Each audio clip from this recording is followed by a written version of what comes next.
La fletxa es pot moure si no la podem tocar-la. Necessitem un got de vidre. Una fletxa dibuixada al paper. I una gerra d'aigua. Tenim que posar la fletxa darrere del got de vidre. Mireu la fletxa a través del got de vidre. A quina direcció assenyala? A la dreta!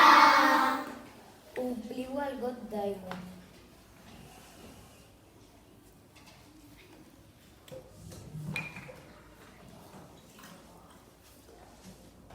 Cap a on assenyala?